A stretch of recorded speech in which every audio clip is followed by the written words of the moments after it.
মা মাতৃৰ প্ৰতি যি দায়বদ্ধতা, মাতৃৰ প্ৰতি যি শ্ৰদ্ধা, মাতৃৰ প্ৰতি যিটো মৰম, এই বিষয়ে এখন সজাগতা সভাৰ লগতে তেখেতসকলক হেল্থ চেকআপ কাম কৰাৰ নিমিত্তে গোবিন্দ বৰদলৈ নামৰ এজন ব্যক্তি তেওঁ সুদূৰ লখিমপুৰৰ পৰা ইয়াত আহিছে। আৰু প্ৰতি বছৰে প্ৰায় 3টা দশক মাৰ প্ৰতি যিটো আমাৰ শ্ৰদ্ধা ভক্তি নমন হ'ব লাগে, এই বিষয়ে অনুগ্ৰহ দিয়াৰ নিমিত্তে প্ৰতি বছৰে তেখেতে স্বাধীনতা দিৱসৰ সংগতি ৰাখি এই অনুষ্ঠানভাগি আয়োজন কৰে। আৰু এইবুলি তেখেতে ৰঙিয়াত কৰিছিল।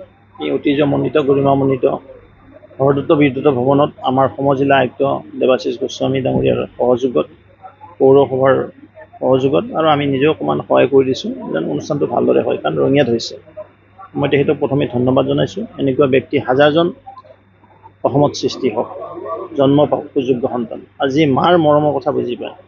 আৰু এই কথাখিনি সুন্দৰভাৱে সমাজত লৈ যোৱাৰ কাৰণে সজাগতা সভা, য'ত আমাৰ ময়ূৰ বৰা ডাঙৰীয়া উপস্থিত আছিলে, আমি সকলো উপস্থিত থাকি মই শুভেচ্ছা জনাইছোঁ।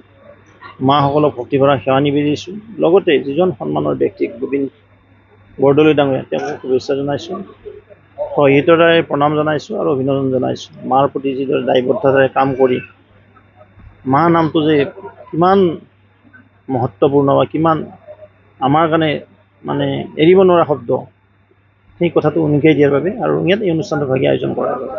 আজি 9 আগষ্ট আমি গোবিন্দ বৰদলৈ ডাঙৰীয়াৰ পৃষ্ঠপোষকতা আৰু ৰঙিয়া সমজিলাৰ প্ৰশাসন তথা ৰঙিয়া পৌৰসভাৰ সহযোগত ইয়াত মা নামৰ এটি অনুষ্ঠান আয়োজন কৰা হৈছিলে। আপোনালোকে সকলোৱে ইতিমধ্যে এই অনুষ্ঠানটোৰ কি উদ্দেশ্য সেই কথাখিনি আপোনালোকে বুজি পাইছে। আপোনালোকে ইয়াৰ ফ্লেক্সখন দেখিলেই গম পাব যে এই অনুষ্ঠানৰ মূল উদ্দেশ্যটোৱে হৈছে যে ঘৰহীন মা নহওক, মাহীন ঘৰ নহওক। আৰু এই অনুষ্ঠানটো যিহেতু আমাৰ স্বাধীনতা দিৱস আহি আছে, গতিকে আমি এই স্বাধীনতা দিৱসৰ লগত সংগতি ৰাখি আজি এই অনুষ্ঠানটোৰ আয়োজন কৰিছিলোঁ। প্ৰায় আমাৰ ইয়াত আজি 110গৰাকী মাতৃ ইয়াত উপস্থিত আছিলে আৰু তেওঁলোকক গোবিন্দ বৰদলৈৰ ফালৰ পৰা সেৱা আগবঢ়োৱা হৈছে। অনুষ্ঠানটো যথেষ্ট সফল হৈছে আৰু এই অনুষ্ঠানৰ পৰা যি বাৰ্তা সমাজলৈ গৈছে, যাতে আমাৰ যি যুৱ সমাজ তেওঁলোকে যাতে এই বাৰ্তাৰ পৰা অনুপ্ৰাণিত হৈ নিজৰ মা দেউতাকক সেৱা কৰে, মৰম কৰে, শ্ৰদ্ধা কৰে, সেয়াই এই অনুষ্ঠানৰ মুখ্য উদ্দেশ্য। আজিৰ কাৰ্যসূচীটো আচলতে প্ৰথমবাৰৰ বাবে গোবিন্দ বৰদলৈয়ে সমজিলা প্ৰশাসনৰ লগত, অৰ্থাৎ জিলা প্ৰশাসন আৰু সন্মানীয় বিধায়ক ভৱেশ কলিতাৰ উপস্থিতিত ইয়াত কৰিলে। অসমত তেওঁ 35টা বছৰ ধৰি মাতৃ সমাজক যি শ্ৰদ্ধা জনোৱা আনুষ্ঠানিকভাৱে যিটো পদক্ষেপ, আজি 35টা বছৰ, তাৰমানে 3টা দশকতকৈও অধিক কাল কৰিছে। আৰু এই কামটো কৰাৰ মাজেৰে তেওঁ অসমীয়া একাংশ মানুহক সোঁৱৰাই দিছে যে পিতৃ মাতৃ আমাৰ জীৱনৰ কাৰণে কিমান গুৰুত্বপূৰ্ণ।